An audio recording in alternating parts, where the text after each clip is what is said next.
Hello everyone, it's Joel Davis with United Medical Transportation Providers Group, youarethebroker.com, and Home Care Access.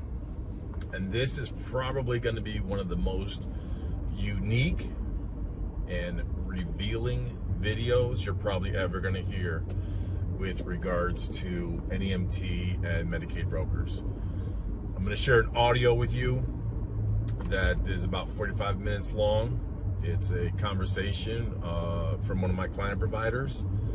He's speaking with two people from MTM who are literally trying to shake him down, hold him hostage, trying to fine him $75,000. Now, as you listen to this audio, and I encourage you, listen to the whole thing. Is it painful to listen to? Oh, it's exceptionally painful. Now, I had to redact certain things. I got to protect my people. As always, I got to protect my people, protect their anonymity and all their sensitive info. So I always take care of my peeps. So keep that in mind. I will give you more proper context about that audio in a minute, but folks, you got to listen to the whole audio, because if this conversation between them and my client provider doesn't convince you or bring just a heightened sense of awareness for what happens and how you become a captured operation when you're doing business with these brokers, and your need to completely reverse engineer and build your business so you're not dependent on them, if this audio doesn't convince you, nothing will. Nothing will. Again, I got to protect his information, so there's certain, you're going to hear some dead spots. It's nothing wrong with your computer, your phone, or anything like that. It's just simply I had to make sure that we edited out all of his info. Now, before I do that video, and I'm going to talk about that video a little bit more before I play it for you, because I'm going to give you proper context. But before I do, I want to make sure I touch on a couple of quick admin things here. Some things that I've been dealing with on my end with some different client providers, prospective client providers, people who've been soliciting us, because we just have a lot going on. I mean, we just got more and more clients, and things are continuing to grow and expand, which is great. But man, we are busy. And I want to take a second to talk about, because we work with a lot of buyers and sellers. I got to press this upon you. And I'm as I talk about this, as I'm thinking about this, I'm thinking about what comes to me is Bill Parcells. Many of you will know Bill Parcells, a famous football coach, and the Giants. He was head coach of the Giants at the time, and having a down year, but they had good potential, and et cetera, et cetera. And he came out and said, "We are what our record says we are. You are what your record says you are," or something along those lines, something to that effect. And it's so true when it comes to selling your business. Your business is what your business says it is. That's just fact. And some people who we're blessed to work with different client providers around the country, so we can really connect people, and great situation to be in. But we'll get some people from a different state looking to buy a business in a particular state, particular area, and when we reach out to particular providers, say, "Hey, we got motivated buyers. Are you interested in selling your business?" Look, man, if you got no one clamoring for your business probably isn't the value that you think it is. I'm sorry. And no one is ever going to accuse me of being one of those people that tell you what you want to hear. I tell you what you need to hear. And I know that isn't very appeasing or appealing. I know everybody who is online, they're all gurus and experts, and they deal with that emotion. They want to stir your emotion to get you to take action right now, to buy something right now. Well, I don't have anything to sell you right now. Sorry. I'm telling you, if no one is pounding down your door to get access to your business, it's probably not the value you think it is. Now, I know that you know your business is your baby. You started it from one vehicle, two vehicles, whatever. You worked late, you worked early, you sweat and tears. I got all that. But if no one is pounding down your door, it's probably not what you think it is. And at some point in time, I should make another video specifically talking just about the acquisition process. Maybe I'll do that. I don't know.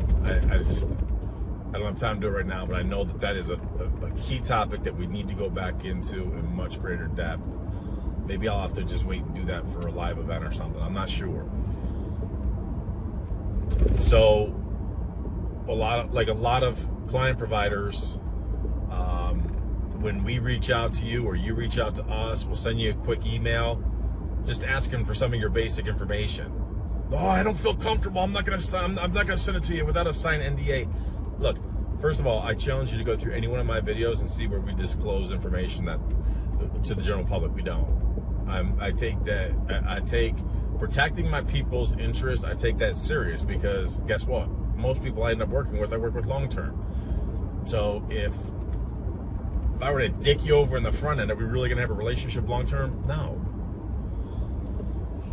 But if you can't even share with us basic information, even just some of them generalities, without even seeing, we're just asking for some, I don't even know how many questions there are there, but we're just asking for general info. So we're not even asking for reports and P&Ls and all that kind of stuff.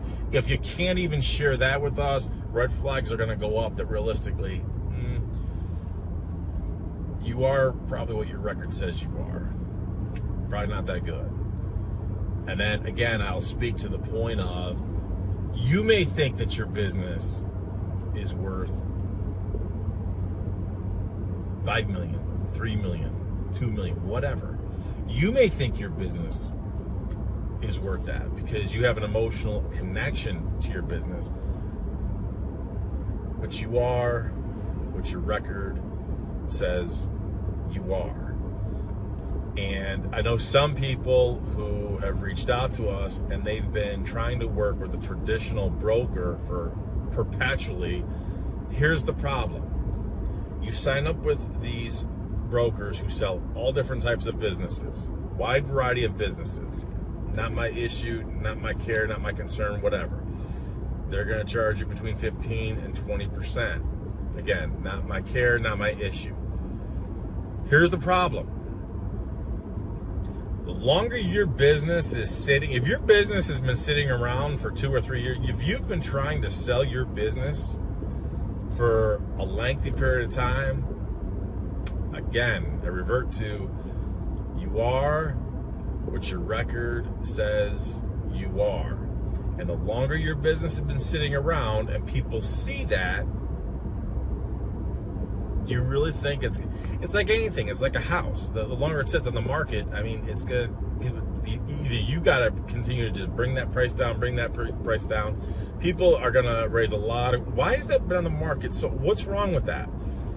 The same thing is going to apply to your business. And again, the way we work with buyers and sellers is not the way these traditional business brokers do it, because again, they're all about they'll sell any business. They'll sell you a bar. They'll sell you a widget manufacturing business. They're going to try to sell you whatever. We don't do that. That's not my gig. Okay, we work with people in the home care and the NEMT business. And again, it's if we send you, if you solicit us for help or interest in being involved in an acquisition, whether it's selling your business or buying an existing business, even if we're trying to buy an existing business for you, we got to get some preliminary information from that seller. If that seller's not going to give it to us, then we're not even coming out of the gate. And again, I'll remind you guys, my entire team, we take your information very serious, because again, if we can't be trusted at the beginning, we're not going to have any type of a long-term relationship. So we're very transparent about protecting our people's info. You know, we're very discreet. And I'll give you an example. You know, on our websites, for example, people have asked, well, why aren't there more testimonials? Because people don't like them. Okay, let me give you a quick sidetrack, quick caveat, real quick. A very close friend of mine starting a business, a consulting business, unrelated to anything regarding this, and he hired this guy to come in who was going to do some back end social media work for him and everything, and he sent him a proposed website, and it had it was all like this build out nonsense, and it had all these testimonials on there, and it's like fake and phony. They're all fake and phony. That's not our gig. When we first started UMTPG Media, and look, our team is great. They've built out probably closer to 1,000 sites, and probably half of them have been for NEMT providers. When we first launched UMTPG Media, we used to feature some of our client providers on there, so other people could see their work, see the websites that our UMTPG Media did, which in theory sounds great, but here's the problem. People would see them on our site and then contact our clients. Do you want people just contacting you out of the blue, unsolicited, contacting you out of the blue and start asking you all different types of how to and why this type of questions? Absolutely not. So we quickly identified that, you know what, this is problematic. We can't feature websites that we've built because people don't have respect for time. So these prospective clients who have no value or respect for time, all of a sudden now they're contacting our client providers with unsolicited questions and emails and texts and all that stuff, and calling their office, the office number where they run their business, and you're trying to do dispatch and logistics, and you have someone calling you asking you how-to questions. Yeah, that's a problem. So although it makes great sense to feature those on the website, can't do it. So, and then the other thing too, I'll mention this too, when it comes to working with you, when it comes to buying and selling your business. You know, a lot of people, some of the questions we'll get, well, what are the guarantees? But you please stop. There are no guarantees other than death and taxes. That's, you want guarantees, go with death and tax. Call the IRS. There's no guarantees for anything. There is no guarantees for anything. And much of what happens will be a byproduct of the work that you not only put in from our point when we start working together moving forward, but the work that you've put in towards the past. You know, I'm good. I'm very good. Call me braggadocious, whatever. Call me cocky. But at the end of the day, man, it can be a tough sell when you're trying to take chicken poop and transform it into chicken salad and sell it. And that's why I will turn people down. There's certain businesses that I will not touch. Once I lift up the hood and I take a look, I'm not going to touch it. I've turned 7-figure businesses down because they're just 100% broker. They're on the verge of fallout, bailout. I am not going to personally bring someone on, represent this business as, oh, this is just awesome and beautiful, and this would be a great fit for you. But they have to come into this business. It's all broker based. They have to recapitalize everything. It's a ticking time bomb. I'm not going to do that because chances are very good, exceptionally good, in fact, pretty much all the time, that buyer, when he comes in, we already have that trust relationship. I'm going to continue to work with them through that business. I'm not doing that. I'm not going to sabotage someone, because here's the good thing. We don't need to chase quick cash. That's why the way that I engage with you, you guys watching this video, and all of you who are familiar with UMTPG and everything that I do and my entire team does, we don't chase you. We don't chase you. We don't chase. If we're working with you one-on-one, if we're going to be engaged, we're going to be working for you, advocating for you, but we're not going to chase you. If I got to pull teeth to get you to respond and take action, I'm out. I don't have time for that. No one has time for it. Time is a precious commodity. So again, I would never in my life, ever in my life, make a guarantee of anything, because guess what? I know what I can do, but I don't know what you can do. And especially after I lift up the hood, look at your engine. I may say to myself, there's too many things here that it's too far gone. So this is why we don't do guarantees when people contact us and they want us to work with them for one-on-one. Or one thing that we'll also get a lot too is, well, if I'm going to enlist your help with one-on-one coaching, I need a contract. Let's do a quick little exercise. Think this thing through. Let's say you paid us $4,500, $8,000, whatever price point that is that you come in. Think about it. If you don't have confidence at the beginning, is a contract really going to satisfy that for you? Probably not. So what does that written contract look like? And if I defaulted, if we stole your money and we just ran to the Bahamas and retired off your $4,500 and we just live like kings for the rest of our lives, well, what are you going to do? Are you going to then go pay $5,000 to retain an attorney, and then go through and further chase, jump over quarters to get to pennies, to what? Go to depositions, we go into court? It's just tomfoolery and tomfoolish. If you don't have the confidence in us from the beginning, once we start communicating, what is a contract really going to do for you? Is it really going to help you sleep better at night? But the real reason, and I say that to be very truthful and honest and transparent with you, that's just the reality of the situation. As a pre-law major, I look at everything from a legal mindset. Every time I'm dealing with someone in their business, I approach it from a legalistic mindset. That's just the way I'm wired. So I say that to you so that you understand from a legal perspective. What does your contract for $4,500 look like? It's a joke. What's your contract for $8,000 look like? It's a joke. But the real reason I don't do formalized contracts when it comes to working with you directly is because everybody is at a different stage in their business life cycle. And even if you were newbie, and we're going to try to compare apples to apples, and everybody's a newbie, you are still in a different position. Everybody has a different level of experience. Everyone has a different level of resources. Everyone has a different market, different locations. So there's different market opportunities. The variables are wide and different. Do you really think that I should be applying a one-size-fits-all contract to you? So whether you're working with us with NEMT, whether you're working with our home care access team for your home care business, if you're working with my partners for youarethebroker.com and getting your broker business, your logistics business launched, if you want a lengthy contract to make you sleep better at night, I'm telling you, you're wasting your time. We need to get down to business. Now, I know that I've already rambled. That's what I'm known for to do. And this video is already going to be long because I'm going to share this audio with you.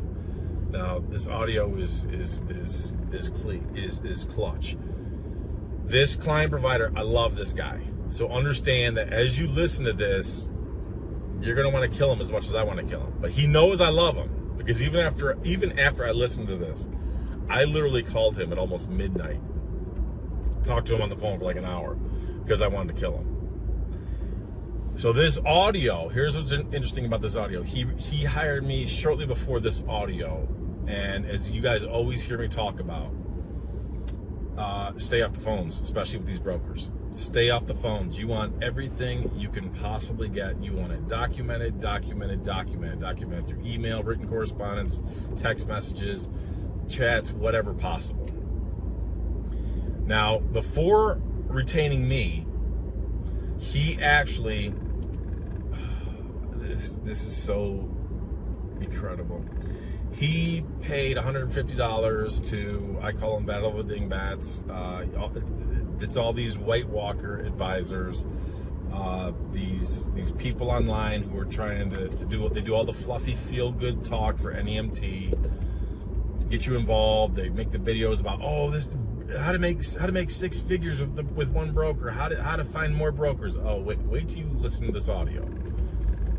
Thankfully, he had enough business acumen at that time to realize I just wasted $150. I say thankfully because the same dingbats that he paid the $150 to you may have picked up in my previous videos, I have another client provider who literally paid them whatever and followed their advice and proceeded to lose almost $200,000. Got the business running, purchased the wrong vehicles, everything was leveraged, financed, huge notes. Then they encourage her to sign on with motive crap. They sign up with motive crap, and all of a sudden they rack up a bill of almost $45,000, and now they're stiffing my client provider. And so now, by the time she finally woke up that listening to these dingbats was the worst thing you ever did, by the time she figured that out, boom, lost almost 200 grand. Motive crap owes her almost 45 grand. We are literally in the position where we have to try to pick up all the pieces and put Humpty Dumpty back together again to try to put her in a position to move forward. Going back to my current client provider, at least he had the wherewithal to say, I didn't pick up anything from these dingbats. And then he ended up finding me. And finding me, again, stay off the phones, document everything. The brokers are not here to help you. They're not your advocate. He didn't quite learn that lesson yet, and you are going to distinctly understand that as you listen to this audio. But at least he was smart enough to record this audio, this conversation, which is now for your benefit. So all the kudos and thank yous go to our client provider for at least having the wherewithal to press record and record this conversation. Now, this conversation is critical. To give you proper context, there was this one girl who worked for him, still does. But prior to working for him, she has 2 kids with some disabilities, and they qualified in the state they're in. They qualified for free transportation to go to, these day services and everything. All legit, all above board. So she was transporting them and being paid by MTM. So not only was she, everything was kosher, everything's good, they're being transported, everything's above board, being paid, everything's legit, but she realizes, hey, you know what, I don't mind driving, this is great, the kids got good benefits, being paid for, all that kind of good stuff. Then she finds my client provider and she says, hey, listen, I'd love to work for you and I could drive this and that. And oh, by the way, I have my kids here, this and that, and they're being transported and paid for by MTM and everything. The state's paying it. The state is paying for it. MTM is obviously the broker. Everything is good. Now, let me give you proper context. In the home care industry, this happens all the time. This happens all the time, if for no other reason out of necessity. If you are working with, because there's such high demand and such limited capacity, because what is the one thing that the home care industry needs right now? Caregivers, and caregivers. Supply is there. The demand is there. The demand is only growing. But the one thing that we're lacking is adequate supply in many areas. So we need more competent caregivers. So what happens is a lot of these waiver programs, they put you in a position where, wait a minute, you're caring for your mother. Okay, we're gonna pay you because she qualifies, she has it, she needs those services. So we're gonna pay you to be the caregiver for your mother. And also, if you can go care for her and you work with this, now you have to work with an agency. So home care agencies can literally hire somebody who is legitimately already rendering care to a patient. You, the home care agency, can hire that person. You can receive payment and benefits because that person is already caring for her mother, her grandmother, or whatever. And at the same time, now she can help you and help the waiver programs and help other people who legitimately need services by now also going to help care for other people. It's a win-win across the board for everybody. Same type of scenario is applying to what I'm talking about with my client provider and the situation with MTM.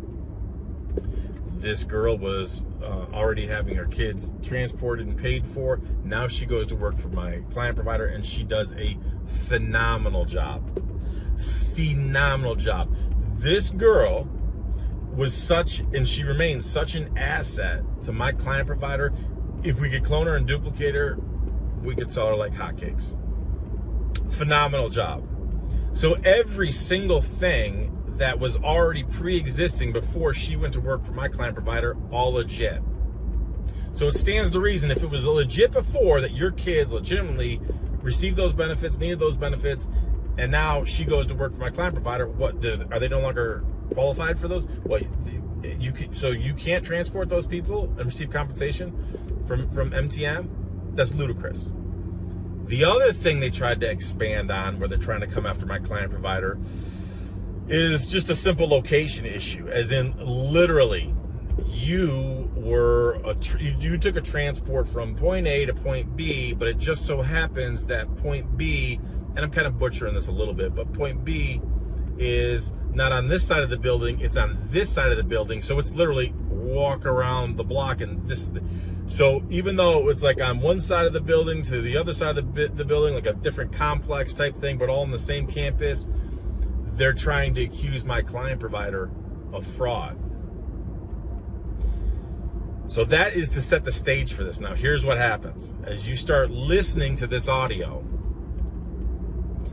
they're coming after him, just trying to suggest that, okay, you tried to defraud us, number one, because look, your employee and the relationship with the kids, and you guys received compensation for transportation of the kids, which was well established for years prior to, before she went to work for my client provider, number one.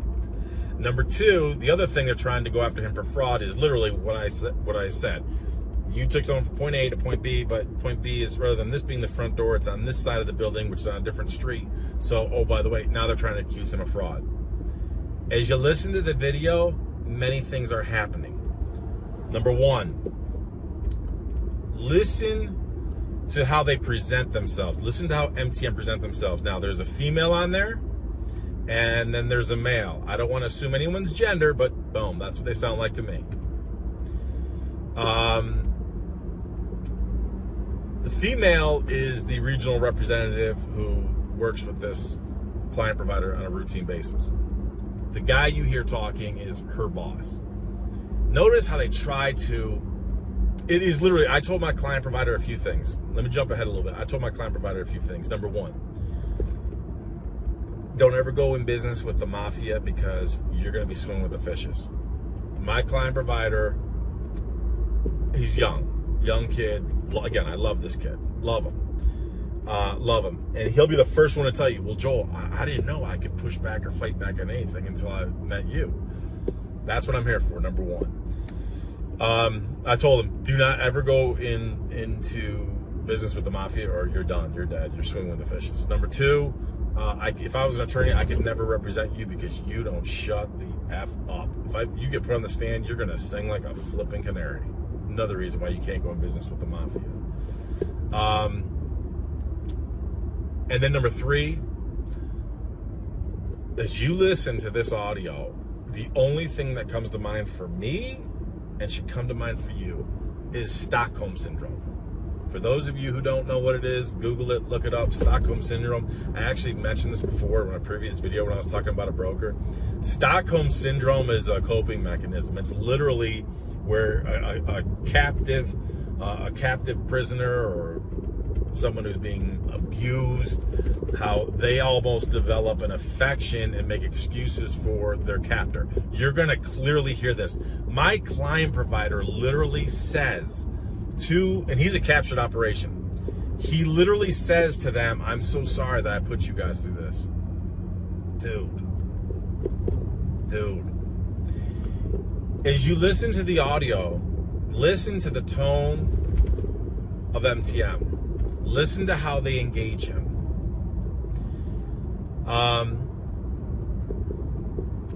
Not only do they befriend him, at one point in time, you're going to hear them specifically say, we're here to help you. You are shaking him down for $75,000, and not only are you shaking him down, abusing him, violating him, you literally say, we're here to help you. Here's what's interesting. You're going to hear where my client provider starts to figure it out a little bit. It's a glimmering shadow that it's fleeting, but it's there. And you'll hear him say, wait a minute. If for all those trips for his employee, and talking about her kid, all those trips, and then there's these transports that, we dropped them here, but it's actually around the corner here. It's on this building here on this side. And if he goes, I think he said either 12 or 20, I forgot. But regardless, my client provider started to figure it out. He said, wait a minute. All of these things add up to $12,000 or $20,000, whichever one it was. How do you come to $75,000?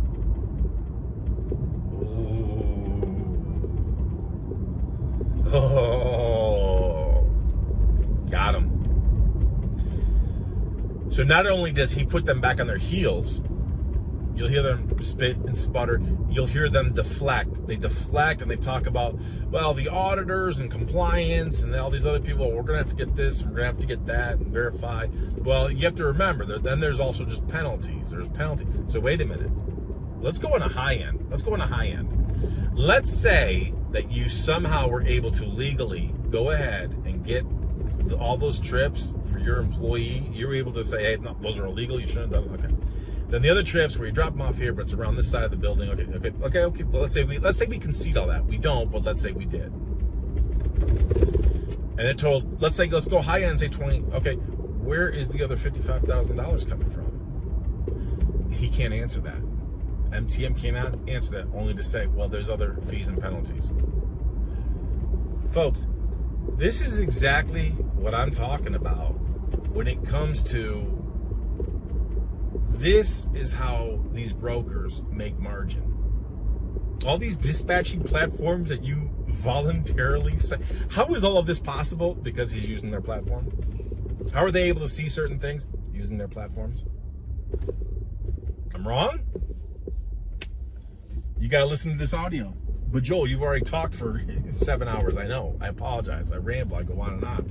I'm trying to set the proper stage so you have a very deep understanding of what's happening when you listen to this audio, because this audio was so flipping painful. So when I called him at midnight, I said, brother, if I was in front of you, I would bring unbridled fury upon your face. And when I get done and you're knocked out, I'm going to do it again. This is going to be very painful 45 minutes for you to listen to, but it's absolutely critical. Absolutely critical. So again, my client provider starts to figure it out. They have no answer. Here's what's awesome about it. You'll hear towards the tail end.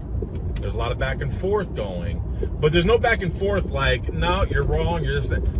It's Stockholm Syndrome. The entire time it's Stockholm Syndrome, where you know that at the end of the day, they know that my client provider is very young, very naive. They can take advantage of them, and they are. He apologizes multiple times to the point where he even thanks them. And you wonder why I want to bring unbridled fury upon his face. I still want to kill him. I love him, but I still want to kill him. Here's what's awesome about it. You'll hear towards the tail end. He specifically says, well, I might be able to have that itemized information for you, the info, like how did you come to $75,000? How did you get to this number? Well, I'll get with them over here and them over here. We might be able to have for you, maybe by tomorrow, I'm guessing. It's been 2 months. 2 months. They still haven't delivered that. So 2 months, it's been held over his head. And I say held over his head because you're going to see something in a minute. 2 months it's been held over his head. They still haven't delivered or explained the $75,000. Here's what happened. This is before he retained my services. It wasn't hard for him to figure out, okay, if I follow MTM rates on these trips, I'm losing money. So he started to say, again, this is before me, he said to them, look, I can't do that for this, so we're going to have to go with some type of a negotiated rate. So they bumped him up a little bit, and then he started to make a little bit of money. Okay, that's what made him somewhat viable.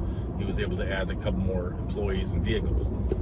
Okay, Kudos for him. He was able to figure out some of those basic X's and O's and simple math. Love it. Good. So what happened was, and you're going to specifically hear in this audio. Again, folks, I'm not making this up. This is audio specifically from the brokers. Even if he was to, if a legitimate legal argument was to be made that can't reimburse you for the transports for your employee, for the kids, okay. Even though you could before, but let's, for argument's sake, let's say you can't do that. Okay, check those. Okay, these trips were to go to point B, which is right here, and you took them to the other side of the building. Okay, let's say we concede all those too. It still only totaled either $12,000 to $20,000. How did you get to 75? What they did at that point in time, they said, okay, here's the deal. We are not going to give you any more negotiated rates. So anything that you take from us is going to be our rates. Stockholm Syndrome. Stockholm Syndrome. Straight up, dictatorial, this is the way it's going to be, Stockholm Syndrome. And because he's one-dimensional and only dependent on MTM at that time, now we're building the business out, guess what? How much did he really have to, what alternatives did he have? What leverage did he have? Stockholm Syndrome. One-dimensional, dependent, completely a captured operation. Again, since then, we're building it out, acquiring new vehicles, moving in a different direction, going after direct work. Totally different strategy. Again, I will say to you, you are what your record says you are. You are what your business says you are. So for those of you who have 5 vehicles, 10 vehicles, 20 vehicles, and you're doing all broker work, you are what your record says you are. Your business is what your business says it is. I mean, it's just fact. And so for those of you who have reached out to us, we've reached out to you about buying and selling your business, this and that, and you've been working with Transworld or whoever these other brokers are for multiple years, and your business is still on the market. And understand too, the longer your business is on the market, guess what? Your employees know. Those brokers know. They don't care, because they don't care if you're out tomorrow, they'll get someone else.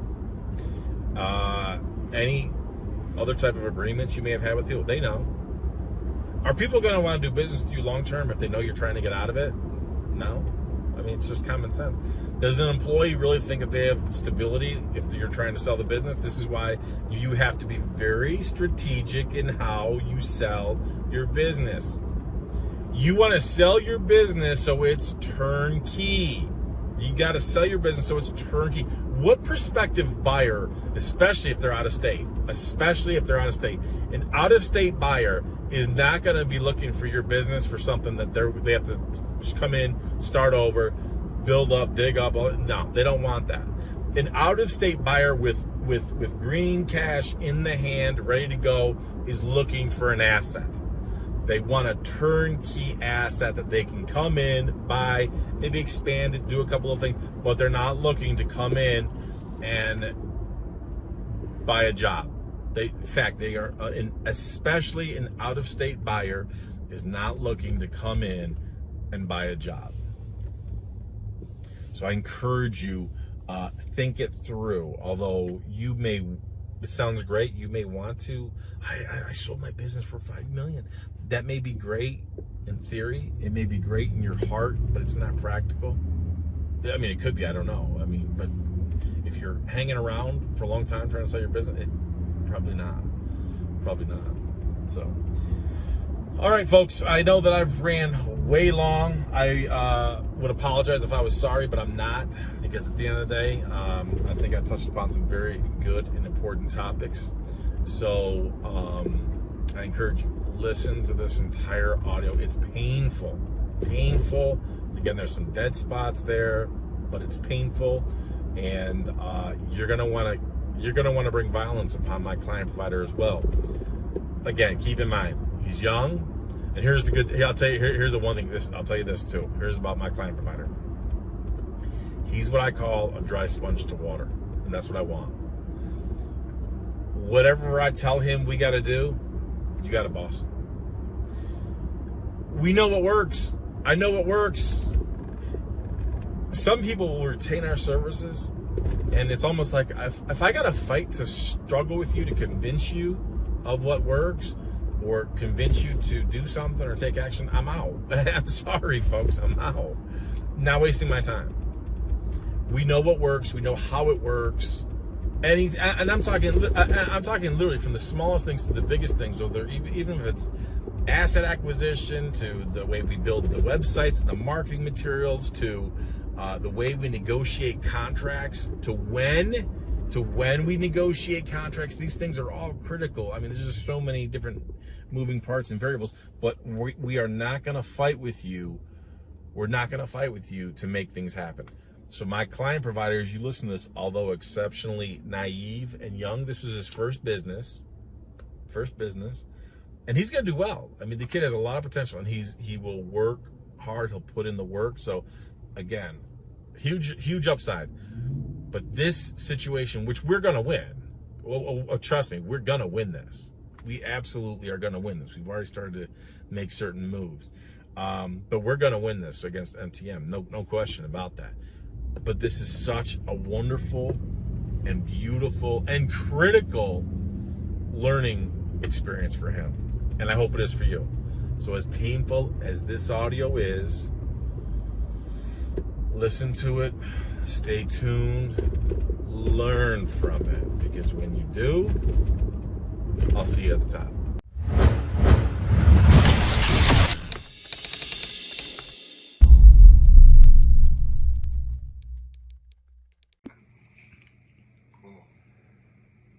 Alrighty, so jump in and at any point here if you have anything to add as we go through this conversation. But thanks for taking the time this morning to meet with us.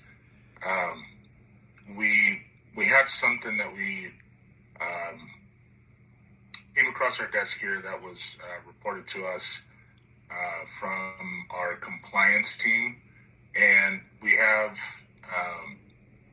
there's still kind of some additional information or additional research being done kind of in the background, but we wanted to bring this to your attention first, just so you're aware and so we can kind of talk about it.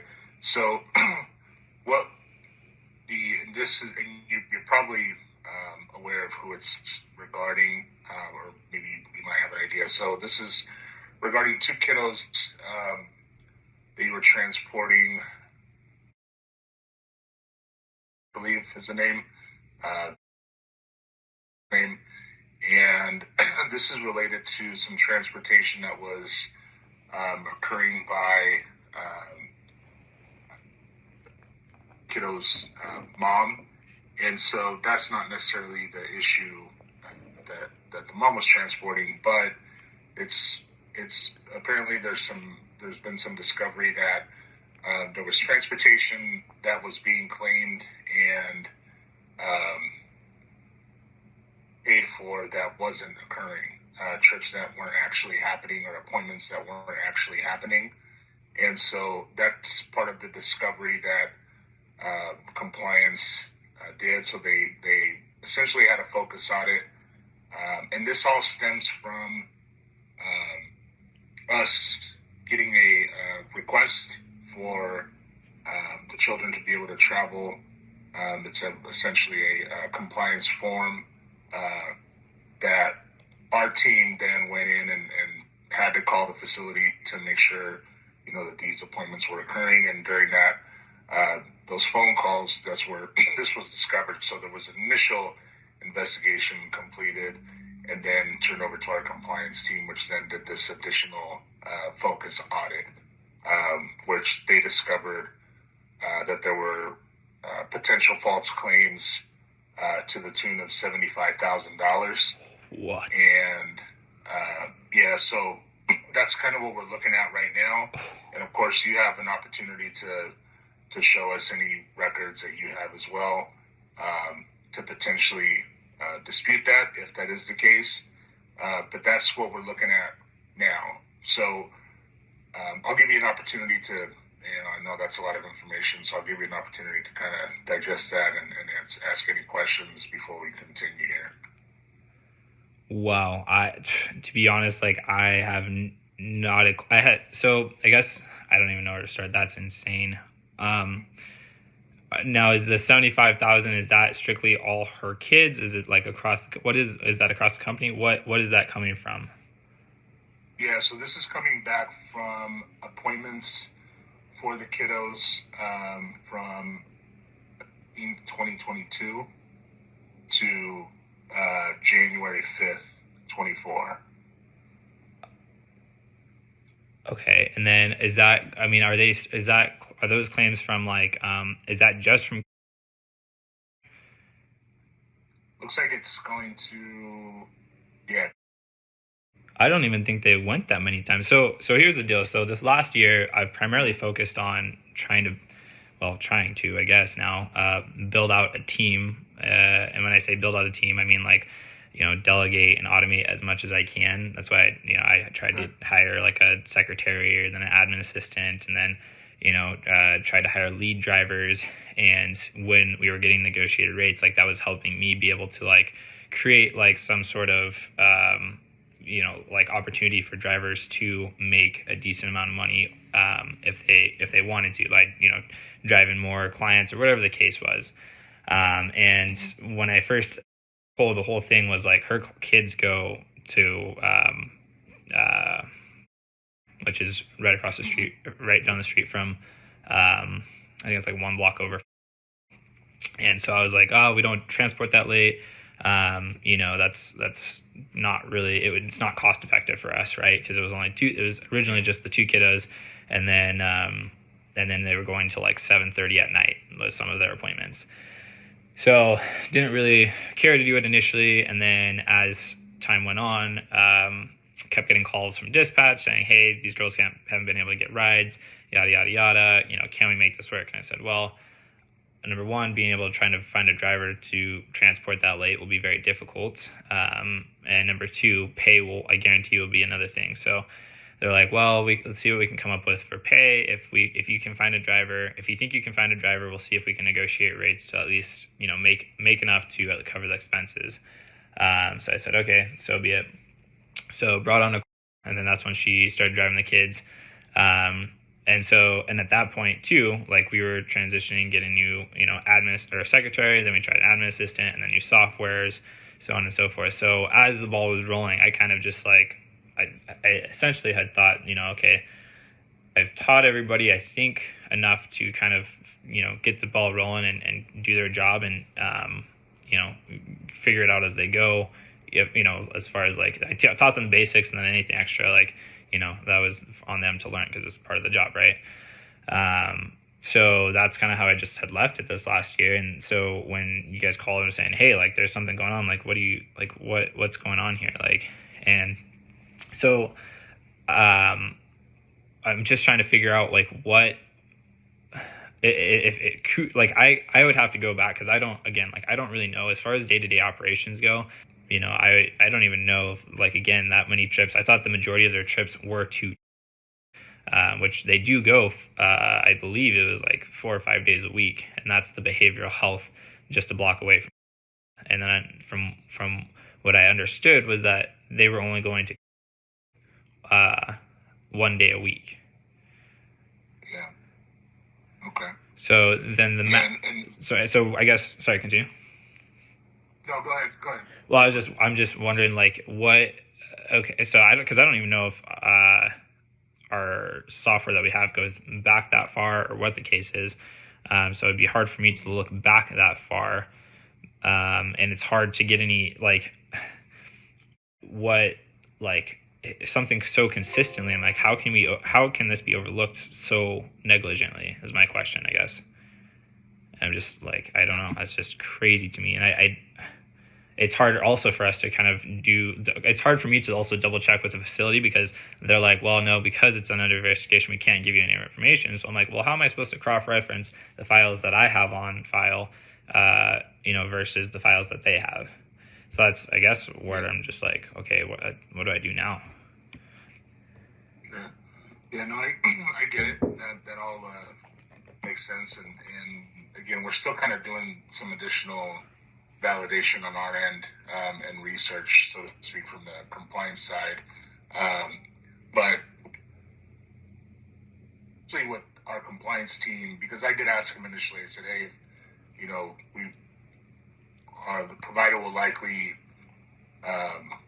want to, see some proof or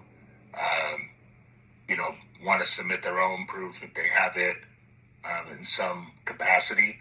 And so really it would be showing proof of completed trips versus what we're showing that is indicating that the trips were not completed and they were claimed. So, if that's through trip logs, through GPS, if you have it up to whatever point, that may be, things of that nature would be what we would want to be able to try to get from you. So anything that would, and I'll see if I can get a list of the actual trip numbers so that you can compare against maybe your records and whatever your record keeping looks like, so we can verify and validate it. So here's a couple things that they're wanting us to do in kind of next steps. So for the time being, compliance has asked us to, they're not asking us to, and I'm just going to be completely frank and honest with you, they're not asking us yet to terminate you as a provider, but that is a potential that could potentially occur once this matter is in the hands of the Department of Health and Welfare. Because what happens in that case is the Department of Health and Welfare will do their due diligence and research and investigatory process, whatever that looks like, and they could make a recommendation from their perspective. So one is our investigation, and then two is the medical fraud unit, Medicaid fraud unit investigation to verify was this really fraudulent? Was this an oversight? What happened here? So they'll do their piece. From our perspective, we're not at that point where we're saying you can't work with us anymore. However, our compliance team would like us to do a couple things, and one of those things is reduce trip volume, as well as look to recoup some of these funds. And again, I'll verify and validate what exactly that looks like, and then we can get that over to you. And that can be done via a couple different ways. Whether once we come to it and you agree, hey, this is what it is. We come to an understanding. You could pay it off at once if you have the means, if the company has the means to do that, or pay it off over time, just depending on what we come to. That's a little bit later on down the road, but I just want to make sure I set that tone for you now, and just kind of let you know what is kind of coming down the pipe, so to speak. So obviously this is difficult, you as a business owner to hear, I'm sure, to kind of know what was potentially occurring. This by no means, from our perspective, we still want to be able to work with you, but we want to make sure that we're all on the up and up, right? Right. We have all kind of everything out on the table. We understand what's happened. If it happened, by somebody that thought it was easy to do or thought they could get away with it, someone you hired, you get it, things happen. But we want to make sure that we're doing what we can to first try to help you and also let you kind of know what was discovered and kind of what those next steps are. Totally. So now, like I'm trying to just even calculate how 75,000 could even be racked up that way. Like, and you're saying it's specifically from would make sense if there was something weird going on there, but because they do go, that to my knowledge, they do go 5 days a week. But from what, again, from in accordance to what I knew at noon, they were going to at least, I think, 1 day, or only 1 day a week. So, and I don't know when that started, to be fair, because again, like I didn't really do this. I didn't handle the scheduling or the billing really. Yeah. Let's see here. So, I'm trying to read through the notes here that they sent us. So, file from 10/12/22 show accepted 2 recurring trips for a quarter price of $50 per leg. Member's mother requested to keep GMR requests in place for both members. At some point, she was getting GMR, it looks like. What is GMR? For the trips that were not. GMR is gas mileage reimbursement, where she was transporting the kiddos outside of your company. To my knowledge, that was before. From what she told me, that was before she came on board with me. And was there showing that she was doing it during as well? Well, that's kind of what I'm trying to find here. So the member's mother requests, I'm reading the notes here. Member's mother requested to keep gas mileage reimbursement requests in place for both members in case the recurring trips were not scheduled with. Member's mother has communicated to MTM, the transportation provider, and they use a specific driver for the members.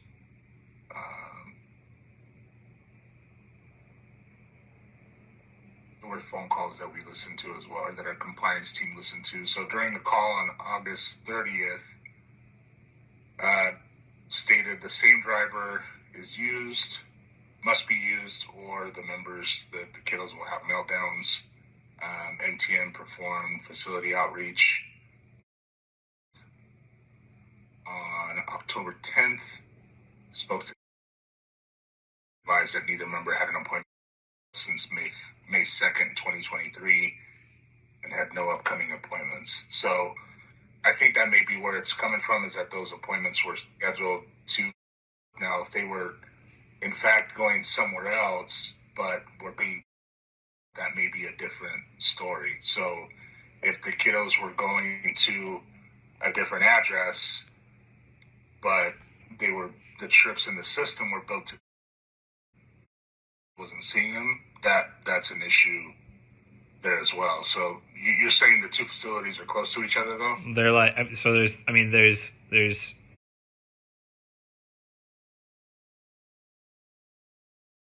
clinic, which is, I think, like literally right across the street, and then there's health, which is like the hospital. And I don't know exactly which building. I mean, again, because we're transferring so many clients, so I don't like go to every facility. And but I think is the one. It's in the same parking lot as, if I'm not mistaken, or or maybe the one right across the street. So to my knowledge, that would be the case. So what address do you guys have for the? So the address, we have 2,000.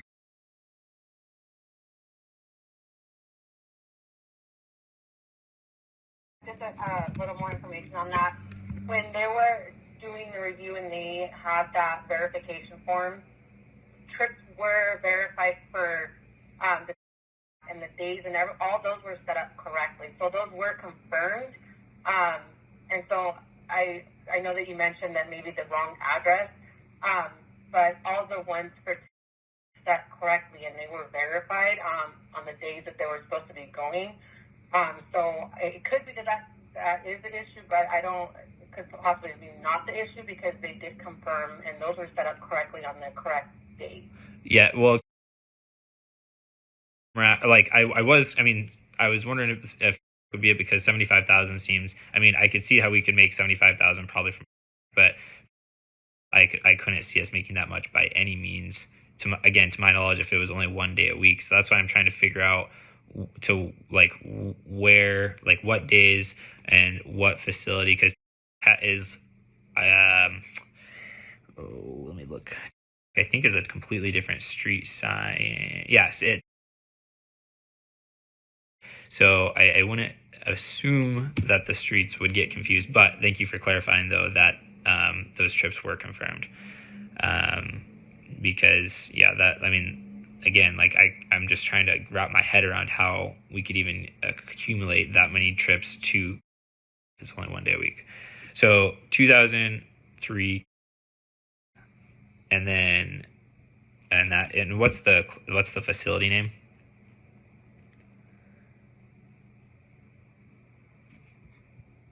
Let's see here. It just shows it's, that's the, it just shows.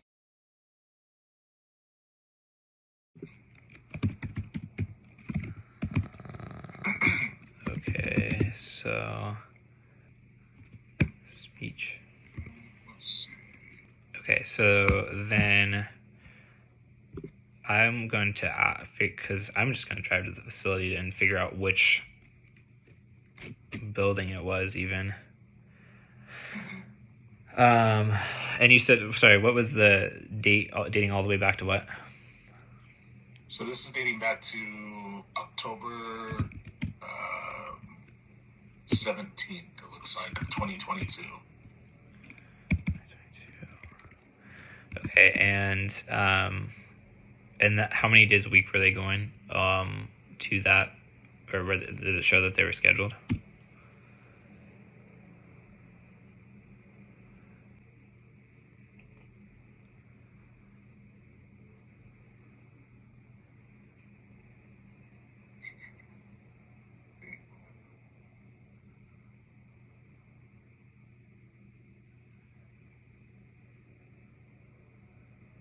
Five days a week? Yeah. That cannot be right. 5 days a week. I guarantee you that cannot be right. Well, let me backtrack. Not 5 days a week but that's the,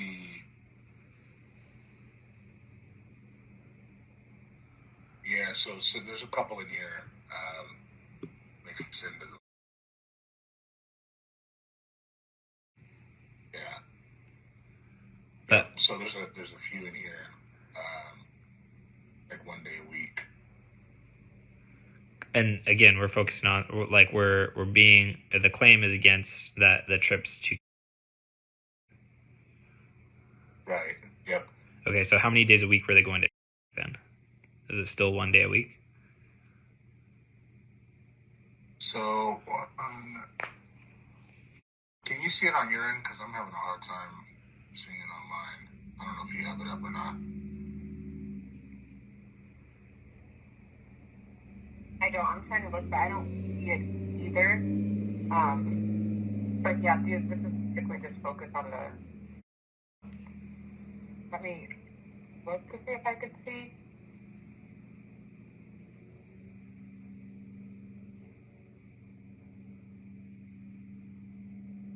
Yeah, and we'll try to gather all this information for you that we can send over to you. Please, please. And whatnot.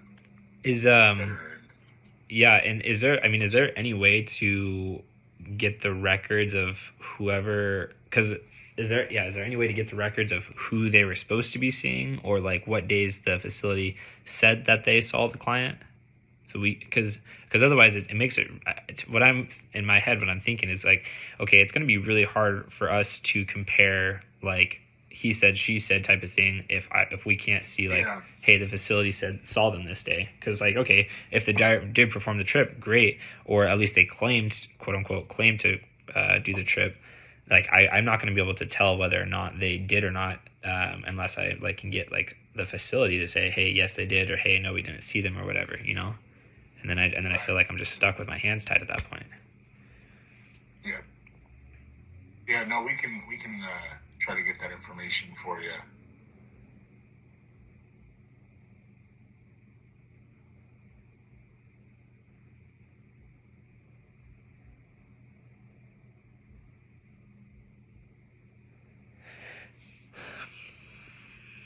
Yeah, so we'll gather that data for it so we can present it all to you so you can see it. You know, it's one thing for you to hear from me, but obviously you got to be able to see it as well to make the claim is here. So we'll try to get that over to you here pretty soon. Okay. Then we can And then go from there. as far as like trip volume goes, what does that look like? Are they taking away the rates? Because are they taking away the amount of clients that we have, or like what do I need to start offloading clients? Like what does that mean? What do I do? I don't know. So a couple things in regards to that. So what that means is that we won't be able to essentially. So what you have right now, any of the current members that you have now, we'll keep those as is. We won't really be able to add any additional clientele, in terms of any new RTPs. I don't want to take away any of your current membership because honestly, trying to reset those with, as you know, there's not a plethora of providers in your area. Right. So there's not a whole lot of additional options. If you were here, maybe able to move volume and shift stuff around, but there's just not a way to do that. So really, what that's going to look like from a compliance perspective when I speak with them is we won't essentially add any additional volume, and then the other factor here is going to be the negotiated rates or quoted trips, as we call them. That can no longer continue, so we can't negotiate any additional rates from here moving forward. So any trip that's run that you would be running, if it's a on-demand trip or anything like that, anything you pull from Marketplace would need to be run anyway at whatever your rate is, your agreed upon rate that you have with us. So that's the one factor there. A couple factors there. Like I said, I'm not going to take away any of your Sing trips, but just no additional RTPs, and then the negotiated rates we won't be able to continue. So does that mean the negotiated rates that we have currently with our RTPs will be taken away? That I need to look at to see if that's something that we'll also need to do. I need to, I'll need to check with my leadership. So there's a couple folks that I'm working with now. There's our compliance team, and then my direct leadership, who gives me my orders essentially. So that's kind of where I need to also look at and see if that's something we can continue, or if we need to put a stop to anything existing that's on a negotiated rate. So we'll look at that and assess it and let you know here by the end of the day on that piece. Okay. And to be fair, or to be quite frank, not even fair, I suppose, but sure. I mean, if the negotiated rates are taken away, the only trips that we will be able to take is long distance. We will have to stop all trips that are after, or that are to behavioral health, because there's just the clients maybe the thing is they're maybe 10 miles away from their appointment. However, they're out. Number one, they're after hours. The majority of them, their schedules do change quite frequently, and so it'd be really hard. It would not be feasible to pay a driver what anybody wants to get paid nowadays to take those trips and make any sort of income off them, because a lot of them are mentally handicapped or have some sort of autism or whatever the case is. So that's been the negotiated rates have been what has helped us be able to find drivers that are willing to accommodate trips that late into the evening, or with that particular level of difficulty for the clientele, I should say. If they're special needs or whatever the case was. So, at that point, we would have to just go back down to the basics, which would be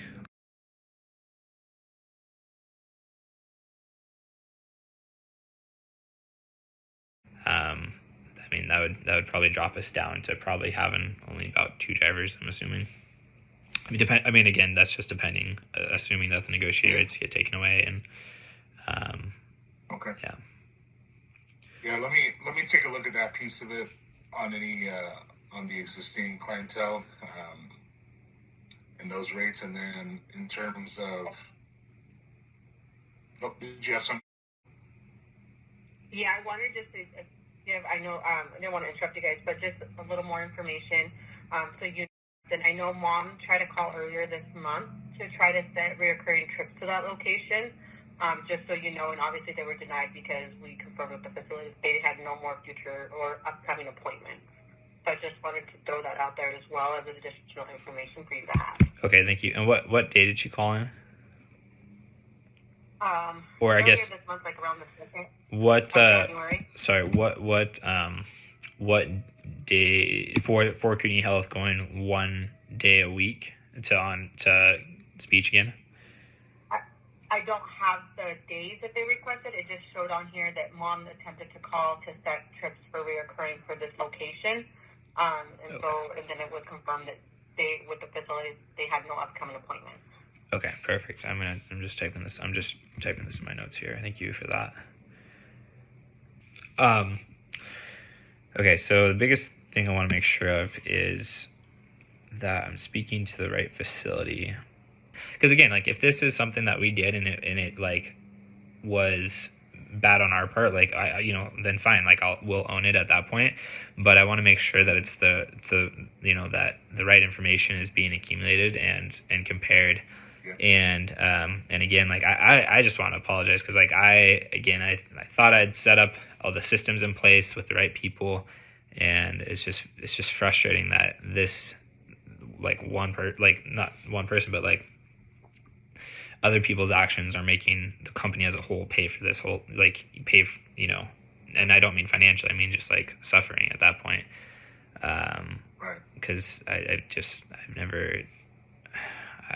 don't even know, like my again, as a business, like you want to get your operations taken care of. Once your operations are taken care of, like you're able to finally like start thinking outside the box and like figuring out, okay, like what else can we start doing as far as like private pay or like whatever the case is. And so it's like you can focus on the business rather than work in the business, and I thought that's what we had accomplished, but obviously there was definitely some loose ends here. Yeah, and I want to say that it happens, unfortunately, and that's part of, obviously that's no indictment or indication on you or what you do and how you do, and obviously you've helped us tremendously over the last while since you've opened the business up. So we want to allow you the fair opportunity to be able to respond to it appropriately and give us whatever evidence you have to combat this. Of course, you've been a good partner with us for a number of years, and we appreciate that. But so we'll work with you. I just want you to know that you have we're advocating for you at the same time. Obviously, it's a tough situation, where we are forced to have these conversations at times, but it's by no means any indictment on you or what you do. We just gotta, like you said, tie up some loose ends and figure out where the hole's at, and hopefully we can figure it out. So. Yeah, thank you. And I'm just trying to do some quick math real quick. If you can bear with me for 2 seconds here. I'm gonna do this real fast. So you said October 17th, 2022.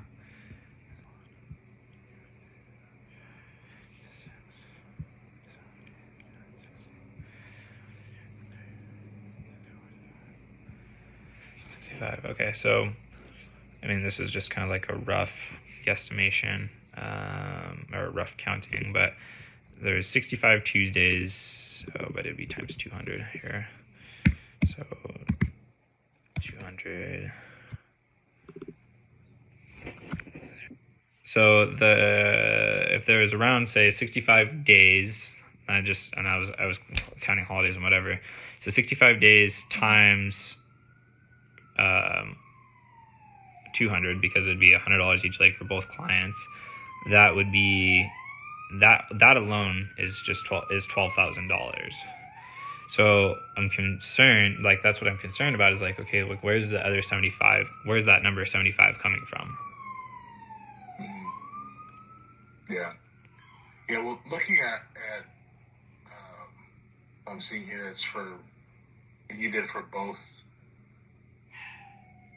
kids. Yeah, that would be because it's a $50 each leg. That'd be $100, but times 2, it'd be $200, obviously. And then you just multiply that by the 65 days. That was, again, it could be 70, it could be like 60 days, but that was just a rough count from October 22nd, or the month of October, I guess, of 2022. So part of that could be attached to what this team is looking at, which is the liquidated damages which is in the contractual requirements, or essentially what the Schedule B is in the contract paperwork, which indicates that in the event of a misrepresented claim or something along those lines, I forget exactly how the language reads. I'll have to pull it up here. Give me one sec here. Essentially, there's a fee associated with whenever there is any type of potential false record submitted. And what is the do they have like a price that I can multiply 65 days by? Yeah, so let me see if I can locate it here. I'm trying to pull it up.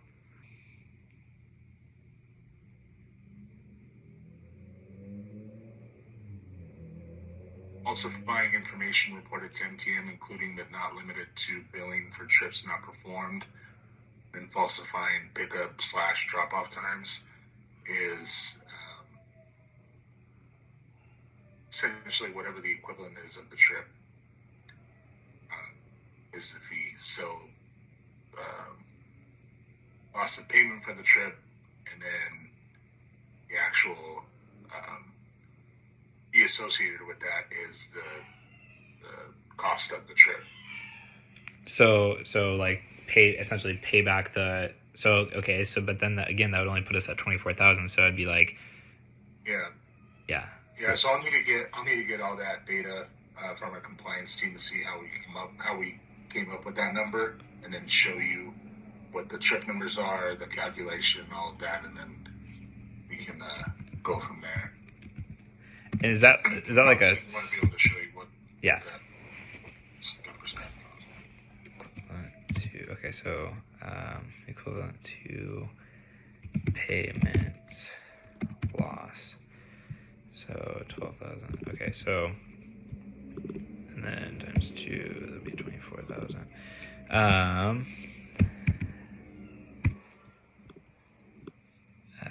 had a great question that I just totally spaced it. Okay, so 24,000, assuming that would be the case. Yeah, I mean, ultimately, like, what would really help me figure out, like, okay, what the heck is going on is getting those comparisons, and just trying to figure out, okay, like where, or comparisons of the facility saying, hey, we saw the clients this day, or hey, we didn't see them, because then I can again, like, try to go back as far as we can with our software that we have, and then through any records that we have, to just compare those. And then, because again, trying to talk with the facility, it's like, well, we can't tell anything because it's under investigation. Well, it's like, well, okay, then how am I as a business owner supposed to know if Susie Q didn't perform X trip, or didn't Susie Q's clients didn't go to X trip, when if I asked Susie Q, they're like, well, yeah, they went for the majority of them, but maybe some of them they didn't go to. Well, it's like, okay, well, which ones were those? Like, they don't. So it's like it's hard for me to get all that information or compare notes when I don't have all the information. Yeah, no, I get that. Yeah, we'll get that all over to you so you have that and can do your necessary research from your end to what it is and how we came to that calculation. So I'll work with our compliance team to get that over to you here.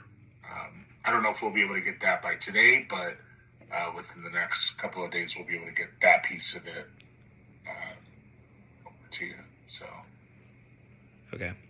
And then, if you could let me know about negotiated rates or if they're taking that away, because at that point, like, again, that would cripple us pretty heavily, and we would have to let go of a couple different facilities.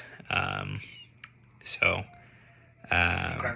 Yeah, I'd rather. Yeah. I mean, if that's the point, like, or what I'm saying, like, especially, and if they take away negotiated rates and we're not really making any margin anymore at that point, then I'll have to let go of some drivers, and then it's just kind of a ripple effect. Yeah. So yeah. Okay, let me make sure I asked have all my notes here. So. Is there a way that you can send me this stuff in an email or something, just like a summary or something? Yeah, we'll get some over to you. I'll see what information our compliance team I can gather from them, so then we can shoot it all over to you, a comprehensive package, so to speak, so you have it all together. Okay. When would I probably receive that? I would say here by the end of we should be able to get it all put together for you by tomorrow.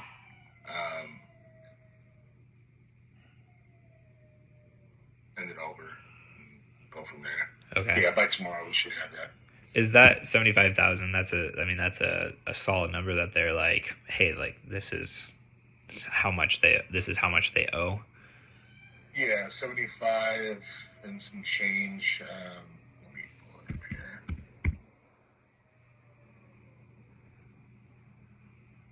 It's like $75,099.55 is the total. So we'll just say 76. Let's just say 76.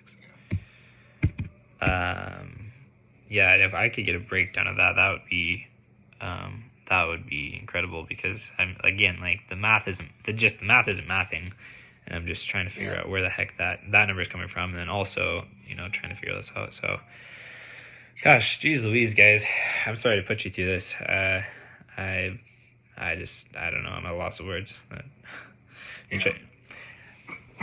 Excuse me. Yeah, no, I get it. It's a lot to take in, and we'll work with you though. We'll together. Okay, so then is there going to be another? When can we have like another meeting, or do we have another meeting? So what I can do is, once I get that documentation over to you, and after you've had a chance to review it all, just let us know. Shoot us an email after you get it, and have taken a look at it, and we could meet after that. So if you just some times that you'd like to meet after you've had a chance to review it all, then that's fine. Okay, awesome. And then I can't remember, did you say that you would be able to maybe get like facility documentation of when they were not seen?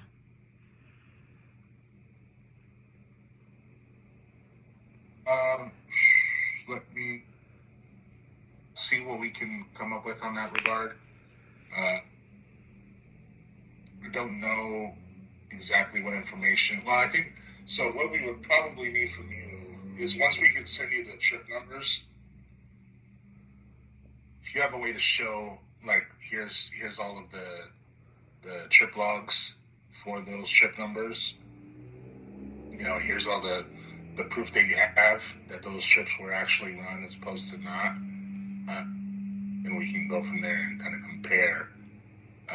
Because there could be some trips in here that if you say, hey, we have proof that we actually did run this trip and this was not a false trip or whatever the case may be, then we want to take that into account. But so it'll just be, I guess, I don't know what additional information we could potentially gather from the facility. From our perspective. We'll get what we can to send you the trip numbers, and then if you can kind of compare from there. Well, yeah, it'd be. Unless you had something else. Well, no, I just meant more for, yes, and I would like to try to get the, like, I don't know what they do as far as how they keep their logs of like when when the kiddos would have been seen or not. Because again, it's like I can't tell if Susie Q did perform she performed the trip, but did they have an appointment, like, or did the clients get seen, like, yay or nay? Like I don't deal with that, the facility. So that would be really helpful, because then at that point we could compare, but it's like going to be hard for us to compare because I just want to know who's telling the truth and who's not at this point, like, and like making sure like the facility is like, being, or whoever we're talking to is being accurate on their claims stating that the clients weren't seen those days, Right. Yep. Yeah, we'll see what we can gather from our compliance team and see if they have any additional information from that side, and we can reach out to the facility to see if they're able to give us that information. Sometimes what happens, though, is the facility isn't willing to give us that because, due to HIPAA laws, they'll say, well, we can't necessarily provide that information, then it has to be requested by the member or member's representative to validate and verify if they were in fact seen. So, we could. Sorry, and I think the mom did try to get that from the facility, but they said no because it's under investigation or what, or I don't know about investigation, but under review or something like that. Sure. Okay. Yeah, then we'll take that back to see what we can gather. We'll take that back and see what we can gather from the facility, if they're willing to, or what documentation they are willing to provide on that. And if we run into a roadblock, we'll let you know. But we'll see what else from that perspective we can gather from them. Okay, yeah, I appreciate that. All right, well, geez Louise. Okay, so then I guess, are they, well, I guess we just don't know until we get the breakdown of that. Yeah, if we get the breakdown of that 70, like that is astronomical. Like there's no way we could pay that right off the gate. I don't think. We would definitely have to make payments on that. And I'm not trying to pay the $75,000 because there should not be that many fraudulent trips. Something would have been said at some point. Like it has to, you would think. So yeah, if you guys can get those back for me, I guess that would help me kind of start figuring out what the heck is going on. And I'm going to run by the facility today and just look at the building addresses and see what's where. And because if this is specifically for speech, I'm like, okay, maybe they moved offices, or maybe, they're, and I guess what would that, how can I show you, like, if it was the wrong building location, I guess I would just have to try to find the person that, was their speech therapist. Maybe, I don't know if that would help.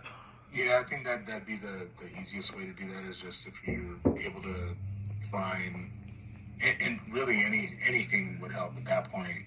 At this point, anything that you feel, hey, this helps, kind of show that this didn't happen the way it looks, and there was something else, and they were being dropped off at this address.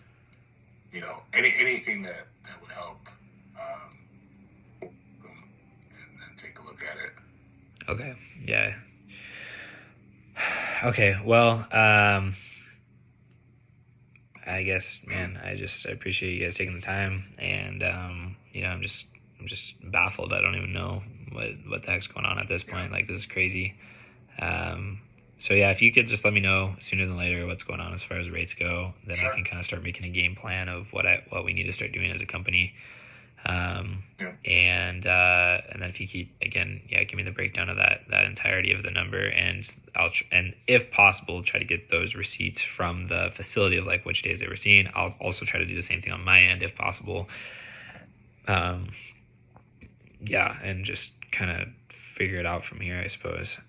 And then also if you could summarize everything in an email, that would be great, so I can just have it all in one location. I can organize my thoughts, I suppose.